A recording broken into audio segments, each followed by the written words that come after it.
Perhaps what could be the biggest mismatch going into Super Bowl 54 could really be Travis Kelce going up against this 49ers defense. I'm not exactly sure how they're going to be able to stop him. And let's just jump into it, and we'll start things off with this play. This is actually going to be man coverage. It's a cover one hole right here. And for Travis Kelce, that's where he is on the screen. He's going up one-on-one against a defensive back, which is what you typically have to do against Kelce. You have to put a defensive back on him. I mean, teams in the NFL usually play nickel now with only two linebackers in the game, so therefore with four defensive backs, you'll have one of your defensive backs be covering Kelce. But one of the problems with that is that Kelce is so much bigger. Watch how he's able to just completely push off that defensive back and be able to make the catch and pick up a solid gain just like that. Just his size is so big that when you're going up against a defensive back, it's really hard to be able to not get pushed around. I mean, he will push you around if he's bigger than you. But of course, that's not anything too Travis Kelce specific. I mean, there's plenty of tight ends who are bigger than defensive backs and can push them around. I mean, most can actually. So why is it so interesting when Travis Kelce does it? Well, I think it's because not only can he push guys around like a lot of tight ends can, but he can also run routes like a lot of receivers can. And this next play will be a great example of that, where this time it's again going to be man coverage. It's now a cover two man that the Colts are in. And for Kelce, that's the route he's going to be running. It's a pretty good route against this type of coverage because it's going to cut over the middle. And since it's going to be a cover two, this now means that nobody will be in the middle of the field. So all Kelce has to do is beat his assigned man. But look at how badly he is going to beat his assigned man. This time it is not with power, but with speed. He just runs by him. And there is just a huge window for Mahomes to make this throw. Mahomes is never going to miss this throw. Kelce's able to make the catch and run upfield, get inside the 10-yard line, and so not only can he run you over, but he can run around you. He can do it all. It's very similar to like one of those big guys in basketball who can still move. You know, it's like Kevin Garnett like kind of, where he's so big, but he's also so quick. It's very difficult to stop. But now some of you might be saying, well, okay, so we get it. He's a man coverage killer. You know, they also have Tyreek Hill, who's great against man, so you can't really double team him. But we all kind of knew that going in, that, okay, yeah, the Chiefs they have some great weapons. But what I think is really interesting about Travis Kelce and how he matches up against the 49ers defense is the fact that the 49ers love to play cover 3 zone. It's their number one coverage. That's their base coverage, the coverage that they run most often. So the fact that they could be doing a lot of that, I think will be very damaging because Travis Kelce was successful in cover 3 throughout the entire season. He was a cover 3 killer, and one of the key ways he was able to do it was with a play like this, where this is going to be a cover 3 zone. And for the Chiefs, they have a great way to beat that. It's just a quick play action, and Kelce is going to run that route right there. And so after the ball is snapped, a linebacker does move in a little bit because it's a play action. He has to make sure that it's not a running play, and if it is a running play, he has to make sure he's in position to make the play. But because he did run further in, this now means that look at that separation. The other linebacker is playing too far off, and now Mahomes is easily able to hit Kelce.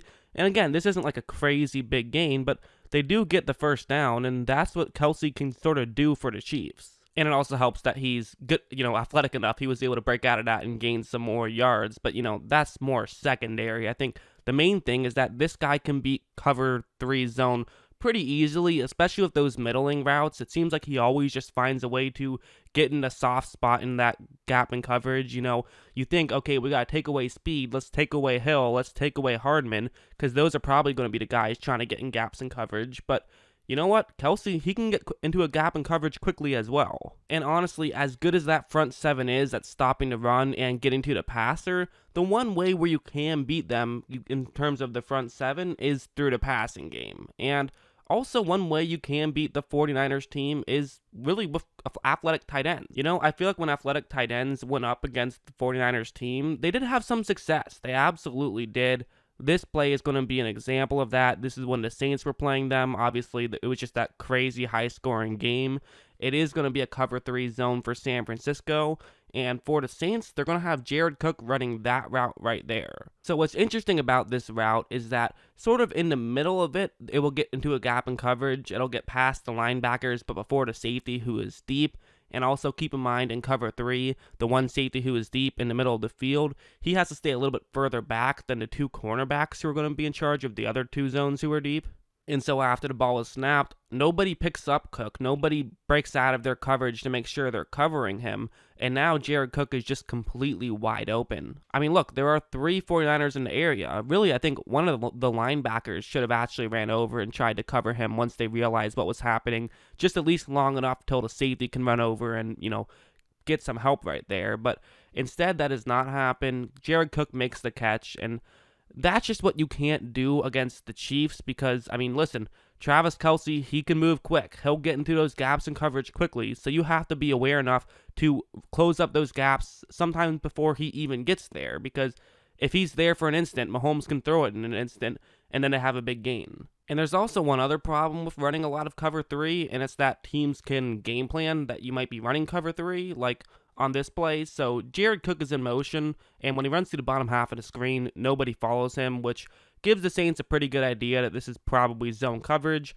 And even though there are 2 players who are looking like this could be a cover 2, they know it's the 49ers. They know this is likely a disguise, and this could very well be a cover 3, which it actually is, as you see on the screen. And so for the Saints, this is perfect because they can have their 2 receivers on the bottom half of the screen run those 2 routes right there. Basically, one's going to get into the middle of the field, one's going to stay deep towards the bottom half of the screen. So this way, there is going to be a gap in between those 2 49ers who are going to be deep.